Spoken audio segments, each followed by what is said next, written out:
Hey, I'm Steve Shenbaum from Game On Nation, and this is the Laugh With podcast, and I am thrilled to have a guest today that's very dear to Game On, very dear to me personally. We are laughing with Jake Higginbotham today. Before Jake even jumps in, and he's going to share a ton, and I'm going to share the stage, I got to let you know and share with you about this man who's been a massive impact for me, both personally and professionally. Jake is currently the COO of Game On Nation. He came in as an intern. We'll talk about that. The wildest intern move from internship to COO.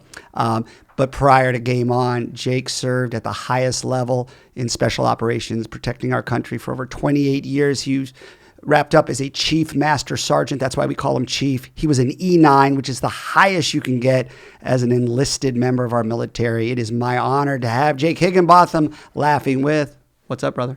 What's going on, Steve?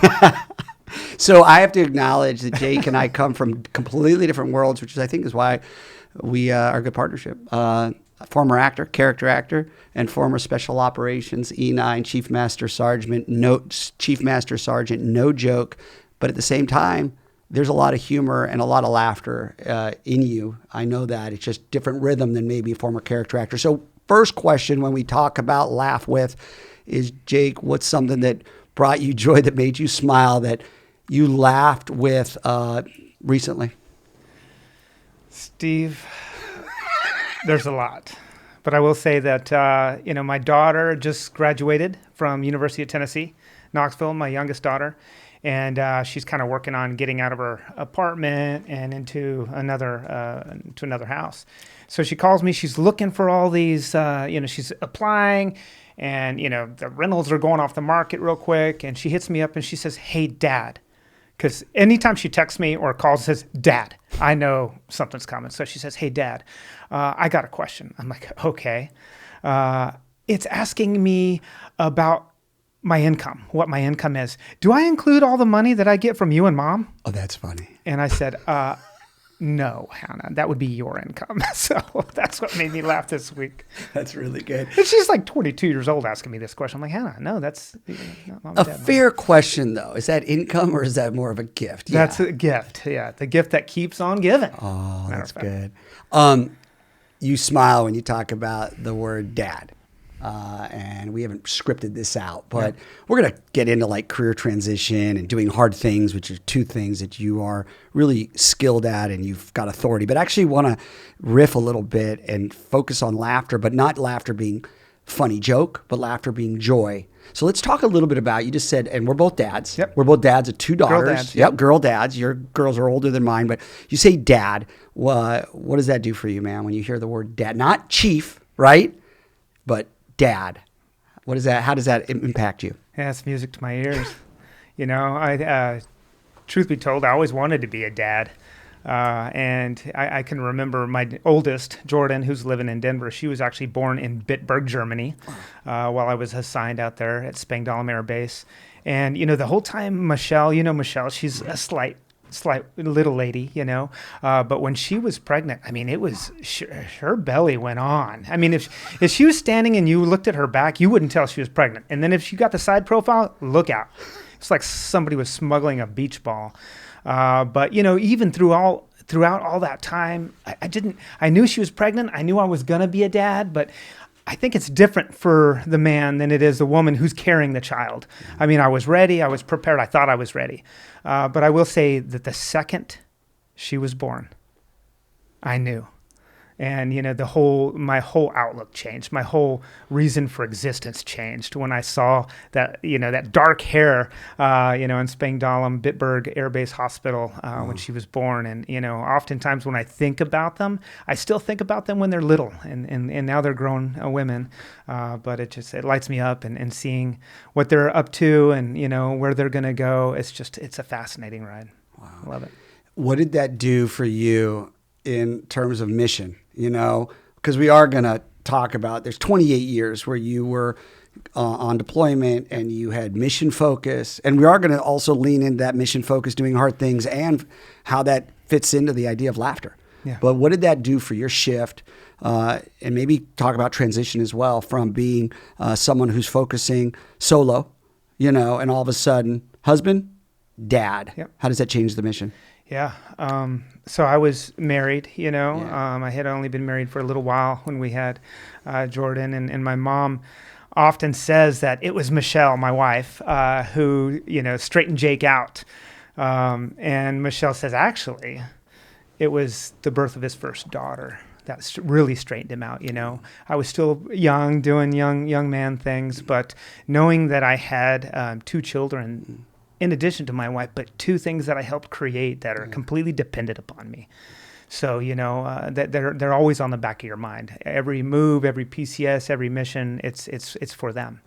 So I think it gave me an increased focus on what it was I was doing. Not that I did it perfect by any means. I made every mistake along the way. But now I had my why, expanded my why for sure.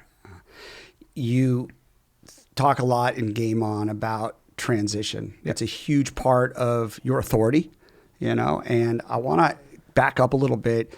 28 years. Mm-hmm. So you didn't join and become an E9. They don't hand you that. You earn that. Yeah. But Jake, talk a little bit about sort of things that you had to do to progress up and how you viewed transition. Because you and I have talked about this. Transition isn't like, focusing on the graduation. If you're doing transition focus at graduation, it's probably too late. Yeah. You talk about left of bang. That's a Jake term, left of bang. I picked that up. Left of bang, transition. What were some things that you found were effective to help you in that journey? Yeah, well, I like that you talk about transition. Oftentimes we associate transition with these just really big muscle movements, but life is full of transitions first and foremost. And I think first off, I came into the military a little later. I didn't join in right after high school. So, I was in my 20s. I believe I turned 21 in basic training. And so I was a little bit older than most of the folks in there. So I think going in, I had that chip on my shoulder. I knew that, that they were going to be looking up to me as the elder in the room, but also that, I had to do my best to succeed and succeed at a quicker pace than I would have had to come in at 18. So I kind of operated with this chip on my shoulder, both a blessing and a curse to be fair. But I think that transition from civilian life into the military, one, the structure really helped me because I think that's what I was lacking. So, some parameters, if you will, that I can operate in. But knowing also that I had to catch up, because I wasn't coming at 18. So, when you're 21, the guys have been in for 3-4 years potentially, So I knew that going in, so I worked really hard at doing that. And I think that helped set me up and on that trajectory. So I have a little intel because we've gotten really close. Okay. That window of like 18 to 21 or even like 16 to 21, you were in the military. You were doing some rodeo stuff. And that's not a metaphor. You were doing rodeo stuff. So talk a little bit about, though, and I want to connect it back to like laughter because you're always doing hard things, which we're going to unpack a little bit. But doing hard things, rodeo is not something that is easy. But how do you find the laughter and joy in that kind of intense, high stakes environment? Yeah, sure. So, in the rodeo thing, obviously small town, working for a stock contractor, but growing up in Texas, that's kind of what you do, In terms of the hard things that I think I'm attracted to those types of things.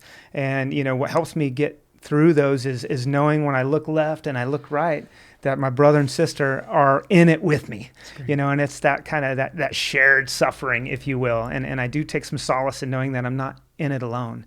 And recognizing that there are times during this hard journey, whatever that may be, that I might be the one that's motivating others, that's inspiring others, that's, helping them push through. And other times I'm on the receiving end of that, where I need it, so it's kind of that play, that back and forth that you have with your teammates when you're really involved in something tough. I love that you define laughter and joy as not just telling a joke. Yeah. But being in community. That's right. Connecting. Right. It's also interesting to me. I come from an improv background, actor background. You don't. But one thing that I think is interesting of many is that we look at hard things, and hard things can look different for different people. That's right. for you, you could argue that was a stretch when you went from intern. By the way, it was Skill Bridge, which is a program for elite folks in special operations, and then they do an internship. Just for those who are listening. Yeah, and watching. anybody can go through. DoD, man, has a Skill Bridge program just to assist military members at large with kind of making that big transition, because it's tough, especially for those folks that have spent decades in service. Just as kind of a head start, if you will, a preamble to what's to come. I want to tee that up because I said intern early. I didn't want to think how in the world was he an intern? So through SkillBridge, Jake comes on board, interns for 6 months, game on, and immediately we realize he's unbelievable, pipe hitter, high performer, and we need him dearly. I was going to say desperately, but I don't think it's fair. Dearly, and then became COO right after that internship. But Jake, talk a little bit about these things that you dive into that are hard. Examples being, and I'm not playing around now, like this man has rucked for 50 miles, right? No one's chasing you. You do it on your own. Not that I know. Your own disguise, not that I'm aware of. 50 miles with weight on your back. You're going to soon do a 26-mile ruck. But talk about and it sounds wild, the joy and the laughter and the community that you experience in doing these physically and mentally and emotionally hard things. Oh, yeah. Yeah, I remember, the 50 miler that you talk of. The first one I did was the JFK 50, and it was probably back in 2005 time frame, somewhere around there. And I was actually downrange in Balad in Iraq, and my commander at the time had come in to see the troops, and we were talking, and he started talking about this 50-mile race that he had signed on for, and I'm like, 50 miles? I said, did you say 50 or 15? He goes, 50, and I'm like, is that even possible? That's awesome. So we're talking about it, and he had done several of these already at the time, and we're going around, a bunch of A alpha types in the radio room there where we were at, and he said, yeah, and if any of you want to join me, come on. Challenge. That's a challenge. Exactly. So, at the time, how it is. Everybody's like, yeah, I'll give it a shot. I'll try it. And I was one of them. But I think of those folks, I think there was only one other besides myself that actually went and did it. And that was my first foray, if you will, into ultra marathons. And the community that you spoke of, when you're involved in something like that, it's the community around you. I'm never going to win any one of those things. My claim to fame, I like to tell folks, is you won't see me finishing first. You won't even see me finishing first, second, or third, for that matter. But I'll finish. Awesome. I'll finish. And so, my claim to fame is that, thankfully, I'm trying to knock on wood here. I don't have a DNF, which is a did not finish on the books. So I've managed to make it across. But throughout those journeys is just connecting with my fellow colleagues that are in that grind with me, and knowing that they're hurting just the same as I am, and they're going through their mind of why they're doing this, and here I am again, and they're feeling sorry for themselves, but yet they still put one foot in front of the other. So it's that endurance and that ability to persevere and get through this together. And the community's amazing. They're very supportive, and it's just something that I really embraced, and I think throughout my career, and even, prior to the military, in the military, and then even post-military, it's always something that I've been attracted to, because I think that the mind will often quit before the body. I think the mind is typically looking for those paths of least resistance. And, to me, it's just a constant challenge. You've got to keep yourself grounded and keep testing yourselves. I'm going right to camera. Can you believe this man is part of an improv-based gamification company in the greatest way? Well, Steve, I love that you said that. Yeah. But, when you talk about people's ruck, the challenge is different. I am not an improv person. And I can remember the first time I was pulled out on the stage or running improv with this company, and it was outside my comfort zone. Yeah.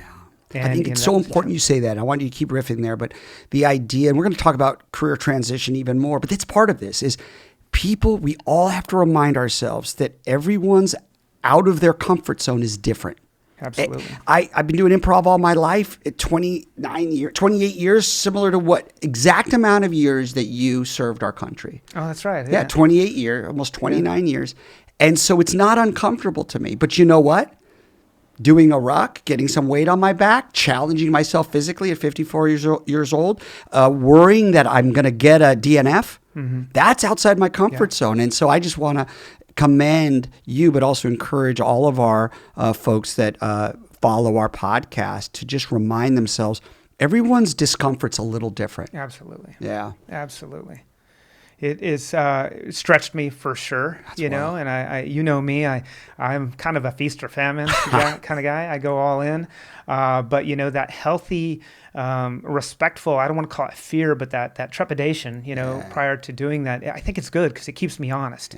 It keeps me in that kind of learning mode and understanding that there's more I do have to learn. I will always have to learn, and it pushes me, and I just enjoy it. Yeah. I want to get to career transition, but I want to ask one other question that just, we last year, I was able to watch Jake and a series of his crew from the military do a ruck. It was the Baton Death March, 26 miles. You can do it weighted or unweighted. Right. Jake and his team did it weighted, 45 pounds. Yep. Well, it's 35 minimum. 35 minimum, about 40 pounds. That's a lot of weight.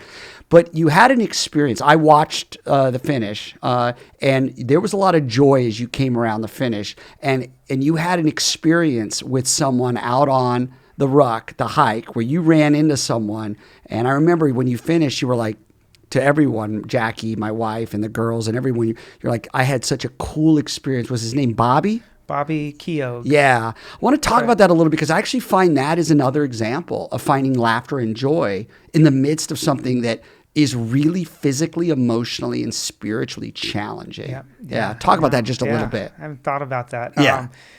I don't remember exactly where I was on the course, but it was last year. I think we were, if memory serves, probably about 9 or 10 miles in. I recall I was still on the fire break, maybe starting to go up Mineral Hill there.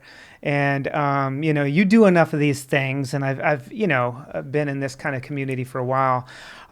You kind of can spot who's done this thing before or who's just trying it out. And that's not a dig on anybody. You can just tell who somebody that's experienced in this type of endurance event. So anyhow, I'm kind of, I was rucking with a partner of mine. We got separated. So I was just doing my thing, talking to folks along the way. And I looked up and I saw this gentleman, and he was kind of hunched over to the right a little bit, but he's running with his ruck. He's in civilian attire. But he's got this long gray hair, and I'm noticing the outfit from behind him and his kit, his gear. And I'm like, okay, this guy's been around. I'm wondering who this is, at this point. So I kind of jog up to him, and, he stops his little shuffle, and he starts walking. And I look over, and I said, what's going on, man? And he says, hey, what's going on with you? I said, do I know you? You look familiar, And he just kind of chuckled, and I couldn't quite place him. And he goes, Bobby Keogh. And I'm like, oh my gosh. Legend, he's a huh? legend in the endurance community. Yeah. So we got to talking, and he's an older gentleman, and the fact that he's out there still doing this was just so inspiring to me. And I told him, I said, thank you. And I told him the story about my commander, an older gentleman, challenging me for this and kind of getting me involved in this. And I said, I see people out here putting one step in front of the other like you, Bobby, and I'm just full of admiration, and I thank you, and learned about his whole story. He was just such a joy to talk to and hear his story and connect with him. But, that's why we do it. Truly, humans are amazing. When you finished, I'll never forget, you had so many things you could say. And by the way, Jake's being humble. He doesn't just do this with the 40 pounds on his back. He's helping other people. He's going forward, backwards, and he's not timing himself, but he definitely finished. But when you came to the finish line, one of the things you said was, man, I ran into this legend. Yeah. This legend. You were smiling, you were laughing, and there was no joke that was exchanged. It wasn't like, did you hear the one about? That's right. But there's still laughter. There's still joy, and there's still community, which right. I thought was just so cool. All right.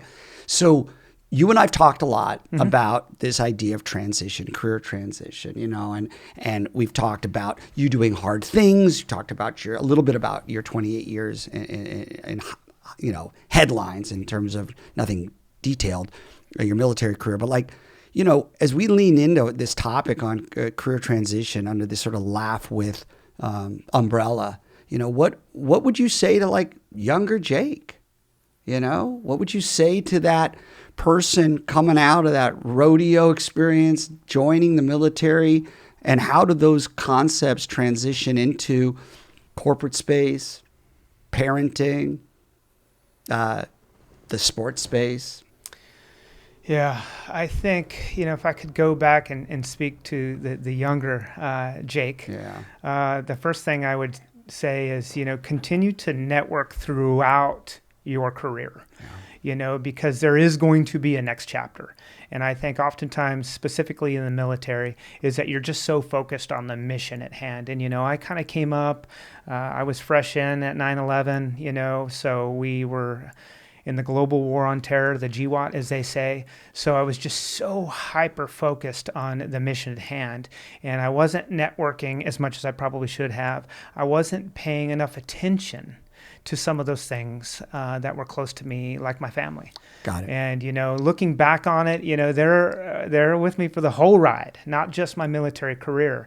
And I often tell the younger folks, and I would definitely tell my younger self, don't forget about them. They're along for the ride, You've got a mission to do, but you've got people that are in this mission with you, even though they're not downrange with you. Well, we started this podcast by talking about the power of dad. Yeah. And I think that you say that so well, and everyone needs to understand, what's the priority mission, The priority mission needs to be the folks that you're doing life with on the daily, Yeah, absolutely. And I think the other thing that comes to mind is that, you mentioned the chief, which I wear proudly. We call him chief. We call him chief because he's earned it. That's Sergeant Major in Marine Corps Army parlance, Master Chief in the Navy, but, E9. I think I did what a lot of folks tend to do, and not only that military identity that I got wrapped up in, but I got wrapped up in the chief identity, and I don't think I was ready, to face life not being a chief. Wow. And what that was like. So there was a lot of fear of what was going to be next. And I think if I could go back and tell myself is those skills that made me successful in the military, those skills that helped me get promoted to the rank of Chief Master Sergeant, translate into skills beyond the military. That's so important. I got to jump in and keep you flowing, but that's huge because I think we get this myth that out in the real world, say you're in the military. For me, when you're in Hollywood and you want to transition out of acting, for whatever reason, maybe it's our own sabotage, self-conscious, will say these skills are only specific to this industry. And that's not entirely true. Yeah. I think you're exactly right. But I think at least in my case, my self-worth just became over-reliant on this idea of I'm the chief, I'm in the military. I've been doing this almost 3 decades, and I didn't, when you're so wrapped up in that, I think that,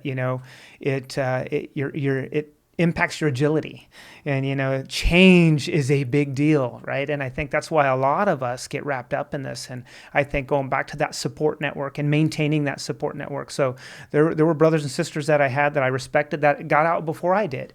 I wish I would have touched base with them a little bit more, and kept those connective tissues.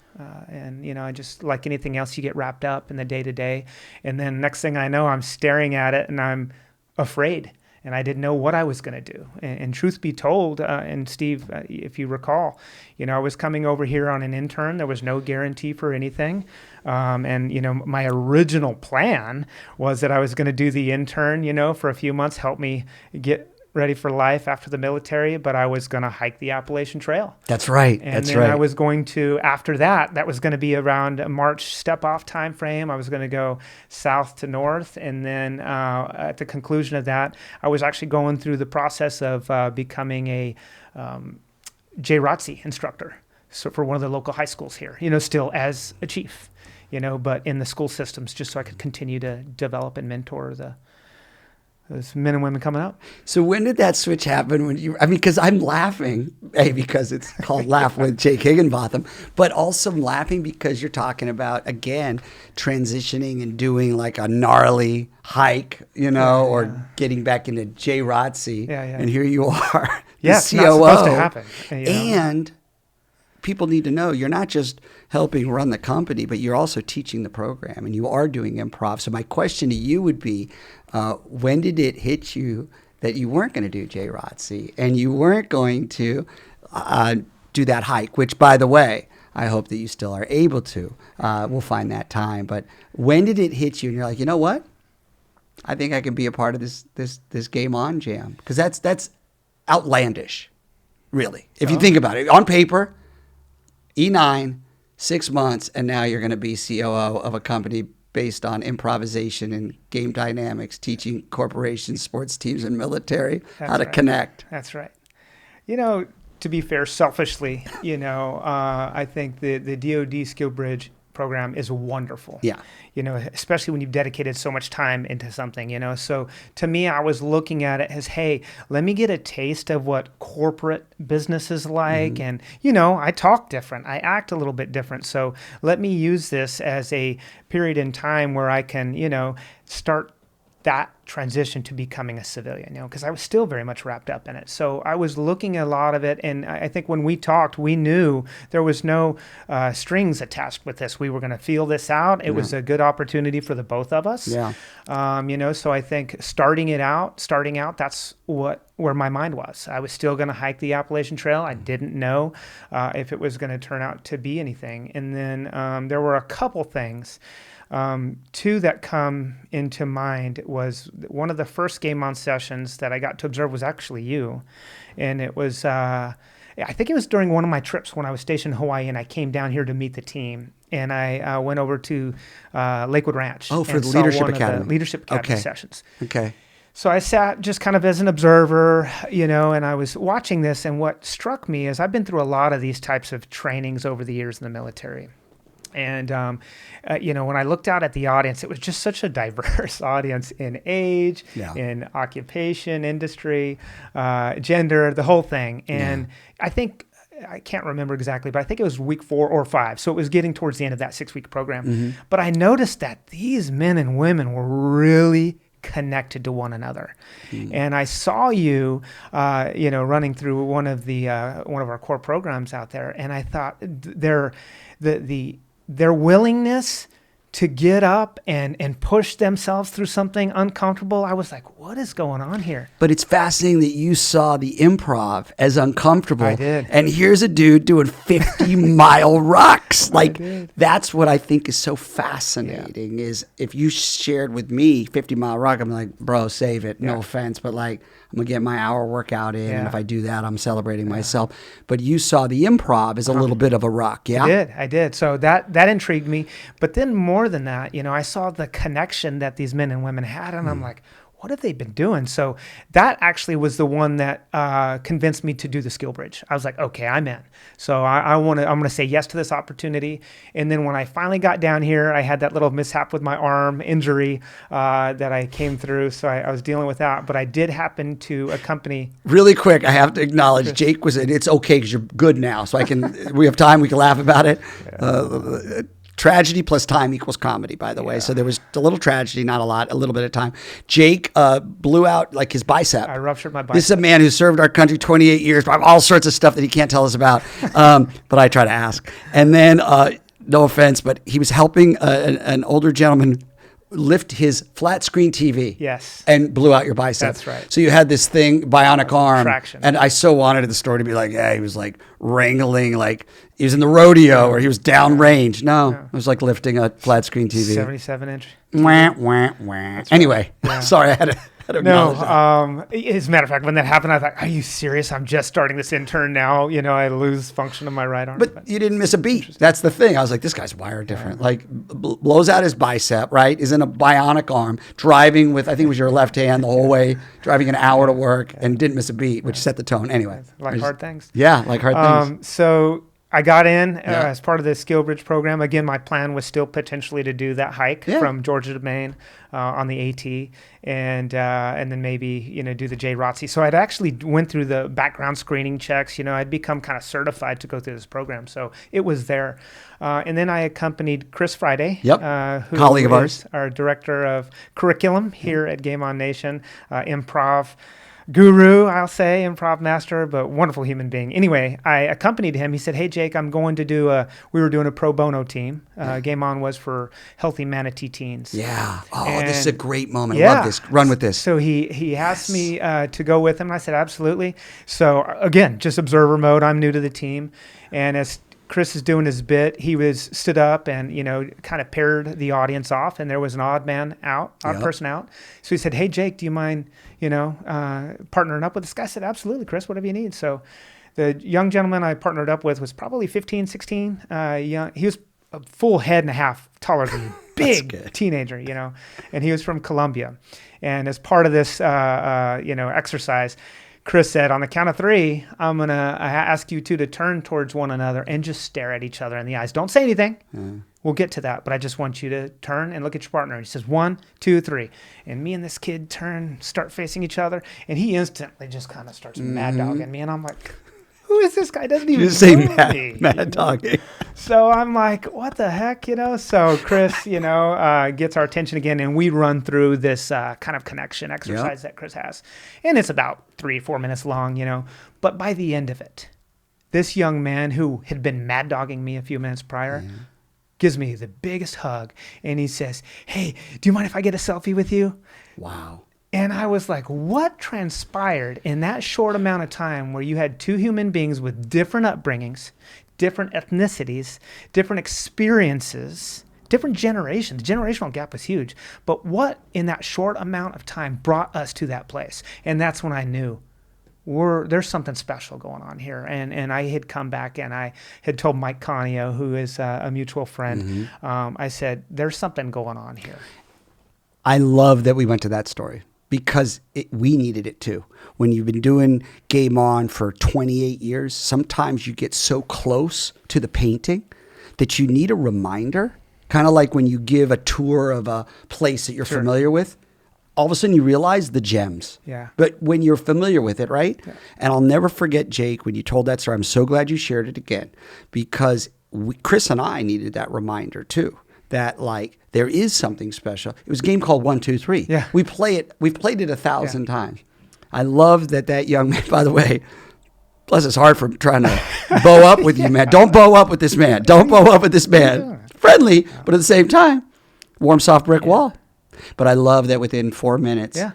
But more than that, I love that you didn't just say that was cool that this young man and I bonded, but what is going on that got us from standoff, what's up, that kind of alpha thing that men can do, to hugging and asking for a selfie. Yeah. That's the curiosity that I love that you have, where you're thinking, what's in this? Yep, absolutely. Yeah. And that's when I knew. I said, there's something special here. So cool. I'd like to potentially pursue this opportunity. Should something come, because at the time, we were still, we were still not sure what was going to happen at the conclusion of it. At least I wasn't. Bro, you weren't, but everyone's going to hear this now. The whole team was going, they literally said this, ready?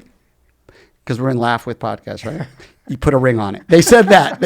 Get this man. I mean it. Yeah. Get this man to be a full-time member of this team, because you added something that was so necessary with regards to structure and systems and operations and a perspective that we didn't have. Listen, we have a lot of creatives. Yes. A lot of creatives, and you could make the argument.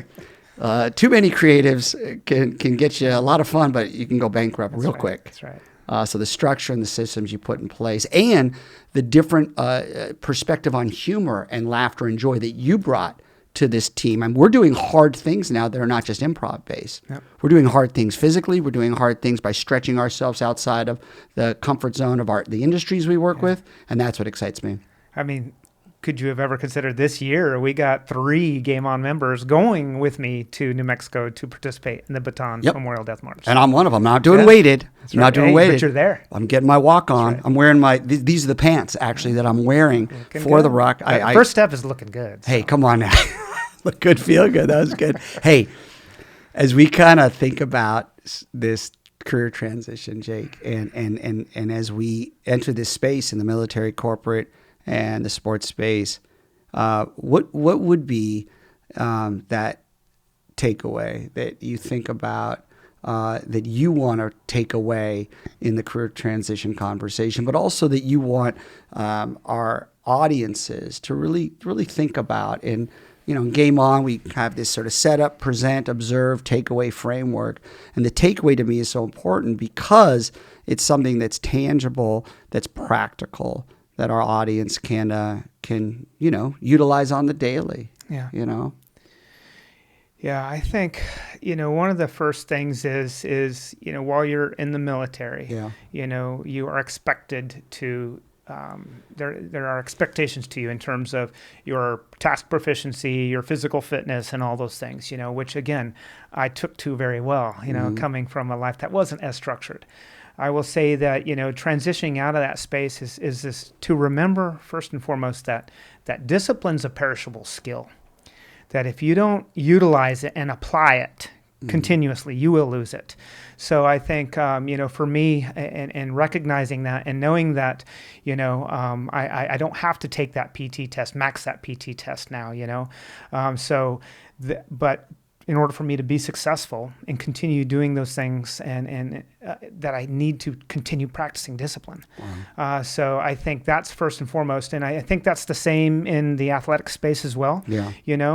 Especially some of these spaces we find ourselves in, the discipline that got these players to the level in which they're performing at, that's a good trait to have, but continue utilizing it. Whether you're in and out, regardless of industry, discipline is a good thing and will set you apart. And I think the other big thing for me is the identity piece. I think a lot of us, especially in the military and, working with some of the athletes that, again, even for these college athletes, if they don't go pro, or even if they do, they've been doing this sport for the majority of their lives. So their identity is certainly wrapped up in it. And I think a lot of times we fall into this false pretense that this is all we are. And it's not all you are. So I think, be careful and don't allow your self-worth to be tied up in that, because you're much more than that. And take those skills that made you a good military member or a high-performing athlete, whatever it may be. And remember, those are transferable. So I think those are the biggest takeaways for me. And perhaps I touched upon it briefly there as well. But don't forsake those things that are close to you as well. You got those family members, friends, associates, don't forsake them along the journey, because you're going to need them. I'm going to wrap up where we started, which we did not script. This man's a dad. This man's a husband. Yeah, Michelle's my wife. And that's first and foremost. Yeah. And I get emotional, even though we're doing Laugh With, because, man, you have impacted so many in your career protecting our country. You've impacted so many right here in the Game On Nation company. And you've brought a perspective. You've brought a discipline. You've brought an identity to us that I never in a million years thought we needed, and we needed it more than ever, brother. So I'm not just saying this because you're sitting across from me. I'm not bowing up with you like, keep going. One of these. Don't. But I just will reiterate what you said, Jake. I can't say it any better. Discipline is key, and it's a muscle that we must continue to develop. And let's make sure as high performers, which is everyone that we engage with, and everyone watching and listening to this podcast, do not get caught up in the title. Chief is amazing, but you're more than that. Former actor is amazing, but I'm more than that. The CEO, the athlete, the teacher, the leader, the presenter. Don't get stuck on that identity, because when we transition, we've got to move into another title. Mm-hmm. Remember family. Remember the folks closest to you. Yeah? That's right. Let's go. Let's go. Hey, thanks, brother. Absolutely. Yeah, appreciate you so much. We appreciate you so much. This is Laugh With Jake Higginbotham. You can subscribe to our channel so you can continue to check out our podcast. We'll be having a series of high performers in the Game On Nation HQW2 team, but also the folks that we engage with in the corporate space, the sports space, the military space, the education space, people that have authority and have created some really high-performing opportunities. We'll be having them as guests, so subscribe and check us out. Thanks, Jake. Appreciate you, brother. Absolutely. Thanks, Steve. Let's go. Let's go.